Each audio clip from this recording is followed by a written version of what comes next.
안녕하세요. 위기를 기회로 바꾸는 시니어 비즈니스 리포트 시니어랩의 강윤지입니다. 2024년 대한민국은 드디어 초고령 사회에 진입하였습니다. 막연히 상상만 해오던 초고령 사회가 이제는 우리의 현실로 다가온 것이죠. 우리는 변화해가고 있는 사회를 어떻게 받아들여야 할까요? 그리고 변화 속에서 어떤 기회를 만들어낼 수 있을까요? 그 실마리를 오늘 시니어랩과 함께 발견해 보시죠. 시니어랩 전문위원 박창동 박사님 소개해드리겠습니다. 박사님 안녕하세요. 예, 안녕하세요. 시니어랩 전문위원 박창동 박사입니다. 지난 2024년 12월 23일 대한민국은 초고령 사회 국가의 일원이 되었습니다. 일부 언론에서는 2030년이 되면 대한민국이 세계 최대의 고령 국가가 될 수 있다는 전망을 밝히기도 했죠. 초고령 사회의 진입은 언뜻 생각하기에 절망적인 변화처럼 느껴집니다. 하지만 고령화에 발맞춰 새로운 비즈니스가 창출되면 어떨까요? 지금까지의 시니어 대상 사업은 의식주를 기반으로 삶을 유지하는 것에 초점이 맞춰져 있었습니다. 하지만 의식주는 기본이고 시니어의 불편, 불안, 불만을 해소시킬 수 있는 다양한 유무형의 상품과 서비스를 중심으로 시니어 비즈니스가 확장되고 있습니다. 지난 2024년은 우리나라를 포함하여 동아시아권의 시니어 비즈니스가 다양한 분야에서 성장해온 한 해였습니다. 돌봄 중심의 패러다임에서 벗어나 지난 삶을 잘 마무리하며 좋은 끝맺음을 맺는 문화가 점점 자리 잡고 있습니다. 이에 맞춰 금융, 헬스케어, 푸드, 주거 등 다양한 분야에서 시니어의 삶 전반을 아우르는 맞춤형 서비스로 성장하고 있습니다. 단순한 시니어 상품 하나가 아닌 시니어의 삶 전반을 아우르면서 삶의 질을 높일 수 있는 서비스들로 확산되고 있는 겁니다. 서비스의 성장은 기술의 혁신 또한 동반되고 있습니다. 지난 1월 개최된 CS2025에는 전 세계적으로 증가하고 있는 1인 가구에 맞춰 시니어 대상 AI 개인 비서를 선보이기도 했죠. 2024년에 새롭게 발표된 기술은 아니지만 점점 편리함이 업그레이드 되고 있습니다. 60대 이상의 1인 가구가 점점 증가하고 있는 요즘에 시니어를 타겟팅한 기술은 앞으로도 발빠르게 발전될 것으로 보입니다. 이 외에도 시니어의 삶을 윤택하게 하는 컨텐츠 시장 역시 높은 성장 가능성을 보이는데요. 우리보다 먼저 초고령 사회를 맞이한 일본의 경우 패자부활전에 살아난 잡지가 있습니다. 바로 하루메꾸입니다. 시니어 여성을 겨냥한 잡지로 소비자이자 생산자로서 충분한 자질을 갖춘 시니어를 콘텐츠 시장의 새로운 동반자로서 받아들인 좋은 사례입니다. 네, 박사님 상세한 설명 감사드립니다.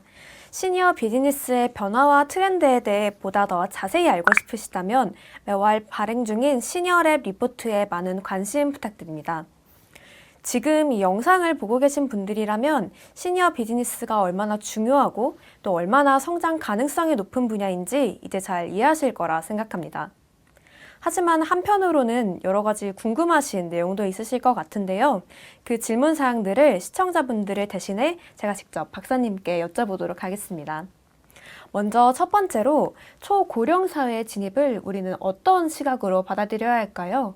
2024년 12월 23일이라 말씀 주셨는데 그 날짜를 특별히 강조하신 까닭이 있으실까요?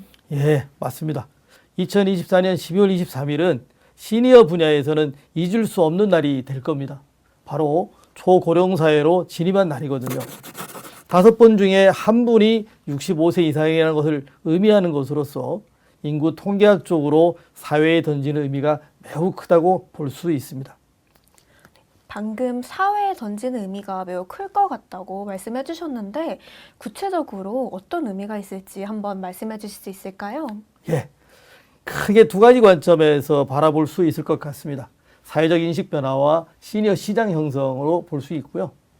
그러면 사회적 인식 변화라고 말씀해 주셨는데 어떤 인식이 어떻게 변화했는지도 한번 여쭤보고 싶습니다. 예. 고령화라고 하는 것은 글로벌 이슈입니다. 우리나라가 얼추 초고령 사회에 진입한 국가로 보시게 되면 한 25위 이내가 될 텐데요. 자, 사회가 고령화된다는 것은 생산성 하락이라든가 돌봄 비용 증가 같이 부정적으로만 바라보는 경향이 강한데 저는 좀 생각이 좀 다릅니다. 자, 베이비 부모의 부모 세대는 사회적 돌봄이 필요했습니다. 평균 수명도 짧았고 경제적으로도 부유하지 않아서 평생 일만 하다가 노년기를 맞이하기에 더욱 그렇습니다. 그러나 지금은 다릅니다. 액티브 시니어들은 가장 부유한 세대일 뿐 아니라 왕성하게 사회 일원으로서 활동을 이어가고 있거든요. 오히려 비즈니스 관점에서는 반길 일입니다. 소비를 선도할 수 있는 든든한 경제적 재원과 함께 인구학적으로도 시장이 형성되었다는 시그널을 지난해 12월 말에 확인했으니까요. 네. 그렇다면 박사님이 생각하시기에 이 시니어 비즈니스에 어떤 포인트들이 있을까요? 시청자분들께서 아마 가장 중요하고 궁금해하시는 내용일 것 같습니다. 예. 2024년도에는 시니어 비즈니스에서 다양한 분야에서 괄목할 만한 성장을 한 것으로 예측이 됩니다. 크게 이제 하드웨어와 소프트웨어로 구분해서 주요 특징을 살펴볼 수 있는데요. 이제 시니어 비즈니스는 저출산과 달리 죽음과 연관된 산업을 배제할 수가 없습니다. 2024년도 소프트웨어 부문에서 주목할 만한 것은 아무래도 웰다잉과 연관된 의식 변화가 아닐까 싶습니다. 웰다잉. 언뜻 들어보았을 때는 아마 죽음과 관련된 문화나 개념일 것 같은데 이 개념이 어떤 것인지 한번 여쭤봐도 괜찮을까요? 예. 자, 웰다잉은 지난 삶을 추억하고 자신과 깊은 관계를 맺고 있는 사람들과 인사를 나누며 삶의 마지막을 잘 정리하는 것을 의미합니다. 자, 아직은 다소 생소한 개념이지만 요즘은 사회적으로 점점 확산되고 있는 개념이죠. 이런 웰다잉을 기반으로 요즘은 사후 장례식에서 생전 장례식으로 장례식 시기가 당겨지고 있습니다. 당사자가 돌아가시고 생전에 계시는 가족분들 중심의 장례식이 아니라 생전에 당사자가 함께 하셨던 분들 중에 못다한 얘기나 정리해야 할 부분, 또 보고 싶은 분들 중심으로 한평생 삶을 정리하고 회고하는 주인공 중심의 장례식으로 진행하자는 의미입니다. 이 화두는 아마 사회에 꽤 큰 파장이 있을 것이라고 보고 있는데요. 시니어 비즈니스에서 중요한 변수가 되지 않을까 싶습니다. 네. 소프트웨어적인 측면에서 또 웰다잉의 개념과 이 웰다잉이 미칠 영향까지 자세히 설명해 주셨는데요. 그렇다면 하드웨어적인 포인트로는 또 어떤 중요한 지점들이 있을까요? 네. 하드웨어로는 정주문화, 즉 실버타운으로 불리우는 거주지에 대한 산업이 두각을 좀 나타내고 있는데요. 다소 아쉽다고 하면 정주문화가 아직 일반화되었다고 보기 어렵다는 점입니다. 보증금과 월 관리비가 좀 부담스럽거든요. 현재 우리나라의 실버타운은 대부분 고급화 전략을 바탕으로 금융회사라든가 대형 건설사 중심으로 보급되고 있는 것이 사실입니다. 자, 개별회사 이름을 거론하지는 않겠지만 서울과 부산 등 대도시에 분양이 진행되고 있습니다. 말씀 주신 대로라면 실버타운에서 굉장히 높은 수준의 서비스가 제공이 되는 것 같은데 그렇다면 실제로 거주하시는 시니어분들은 얼마나 만족하고 계실까요?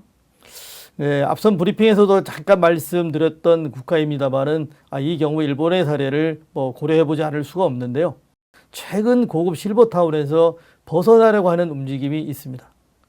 사회 트렌드까지는 아니지만 그렇다고 무시할 수준도 아닙니다. 실버타운에 입주하면 너무 편하다고 합니다.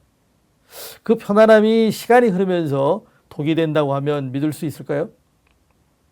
6개월 정도 생활하면 지루해진다고 일본 사례가 말하고 있습니다. 자유가 없다는 거죠. 내 마음대로 할 수 있는 것이 없다는 겁니다. 자신의 의지와 상관없이 만들어진 시간표에 생활해야 한다는 것에 반감이 생기기 시작한 겁니다. 식사 시간도 그렇고 청소 시간도 그렇고 식사 메뉴도 마찬가지입니다. 식사는 뷔페로 운영하는 곳도 있지만 나이 들면서 소화가 잘 되고 편안하게 먹을 수 있는 패턴이 있는가 하면 자신이 좋아하는 맛도 있고 반찬 종류가 있는데 불구하고 그것과 무관하게 제공된다는 점이 다소 부담스럽다고 합니다. 이 부분은 앞으로 실버타운 운영에 있어서 고려해야 할 부분이라고 생각합니다. 네, 하드웨어와 소프트웨어적인 부분까지 좋은 포인트들 너무 감사합니다.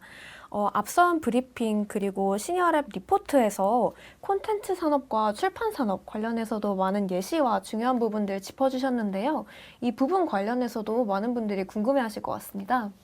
네, 시니어 대상 컨텐츠 사업에서 가장 크게 고려해야 할 점은 바로 나이와 경험이 비례한다는 것입니다. 그 경험을 우리가 흔히 연륜이라고 하죠. 연륜은 대대로 전해질 때 사회적 자산이 됩니다. 말로 전해지는 암묵지가 지면이라든가 영상을 통해 기록으로 남는 형식지로 전환된다면 기회비용을 최소화할 수 있는 장점을 10분 활용할 수 있을 겁니다. 자, 출판산업은 이 부분을 주목해야 할 겁니다. 글쓰기는 지식이 아니라 기술이어서 하룻밤 벼락치기로 해결될 수 있는 부분이 아니라는 겁니다. 이런 것 때문에 개인들이 망설일 뿐입니다. 자, 여건만 조성된다면 자신의 얘기를 글로 남겨놓고 싶은 마음은 굴뚝 같을 겁니다. 예전에 모 항공회사에서 40대 이상 버킷리스트를 조사해 보니까 상위 순위에 랭크된 것이 바로 본인의 이름으로 책을 출판하는 것이었습니다. 사회적 수요가 있다는 것이죠. 이 부분을 잘 살려야 합니다. 이 부분에 대해 사례 하나 소개를 해보면 최근 우리나라 서점 중에 한 곳은 기존의 기획 출판이라든가 자비 출판이 아닌 소위 말해 POD, 프린트 온 디맨드라고 하는 사업을 진행하고 있습니다. 출판을 원하는 분께서 원고를 작성하고 또 표지와 원고를 디자인하여 온라인상으로 서점에 요청을 합니다. 그러면 그 서점에서 선정을 하는데 POD는 주문이 있을 때마다 인쇄하는 방식이기 때문에 재고 부담이 없습니다. 그렇기 때문에 작가와 출판사의 부담이 확 줄어들게 되죠. 또 온라인 플랫폼으로 운영하는 곳도 있습니다. 작가를 희망하시는 분이 계신다면 온라인으로 작가 신청을 하면 됩니다. 정해진 플랫폼에 회사가 요구하는 내용을 입력하면 회사가 심사를 거쳐서 작가 자격 여부를 결정하는 시스템입니다. 이처럼 잠재적 시니어들의 다양한 경험과 연륜을 사회적 자산화하기 위한 도구들이 다양하게 사업 아이템화되고 있습니다. 자, 소비자이자 생산자로서 충분한 자질을 갖춘 50대 이후 중장년을 대상으로 하는 출판산업도 앞으로는 변화의 물결에 한몫 거둘 것이라 봅니다. 네, 박사님, 이제 슬슬 인사를 드릴 때가 된 것 같은데요. 본 시니어랩 영상 마무리하면서 마지막으로 하고 싶으신 말씀 있으실까요? 네. 자, 시니어 비즈니스는 분명 새로운 시장입니다. 특히 2025년도에는 시니어 비즈니스 포부를 담은 기업들이 눈에 띄고 있습니다. 그만큼 시장이 성숙했다는 방증일 수도 있고 사회적으로 경제적 소비와 성장이라는 두 마리 토끼가 시니어라는 점에서 부정할 수 없다는 것을 알 수 있는 대목입니다. 우리가 가지 않았던 길을 개척한다는 것은 용기가 필요합니다. 두려움을 이기고 불안감을 떨쳐낼 수 있는 결단력이 요구되기도 합니다. 시니어 비즈니스는 어느 세대를 겨냥한 시장보다 더 빠르게 성장할 것입니다. 수요 또한 무시할 수 없을 만큼의 수준이고요. 지금까지는 주로 불편함을 해소하는 것에 초점이 맞춰져 있었던 것이 사실입니다. 그 분야는 지금도 지속적으로 성장하고 있는데 대표적 산업이 의료 산업입니다. 자, 시니어들이 느끼는 다양한 불만을 만족스럽게 바꿀 수 있는 것이 무엇인지 착안해 보시기 바랍니다. 불안을 안전하고 안정적으로 유지할 수 있는 것도 고민해 보시고요. 아울러 디지털은 빼놓을 수 없는 아이템입니다. 자, 시니어 비즈니스에서 디지털은 찰떡궁합입니다. 다만 사용자의 이해와 편리성을 고려한 수준이어야 한다는 것도 잊지 마시고요. 자, 우리가 잘 아는 말로 마무리하겠습니다. 늦었다고 하는 지금이 가장 빠른 시기입니다. 감사합니다. 네, 오늘 시니어랩에서는 박창동 박사님과 함께 시니어 비즈니스의 트렌드와 흐름에 대해 전체적으로 살펴보는 시간을 가졌습니다. 영상을 보며 초고령 사회와 시니어 비즈니스에 대해 여러분만의 빛나는 아이디어와 의견들이 많이 떠오르셨을 것 같은데요. 댓글로 여러분만의 의견을 자유롭게 나눠주시면 감사하겠습니다. 다음에는 또 다른 유익하고 흥미로운 시니어 비즈니스 인사이트와 함께 돌아올 것을 약속드리며 지금까지 시니어랩의 강윤지였습니다. 감사합니다.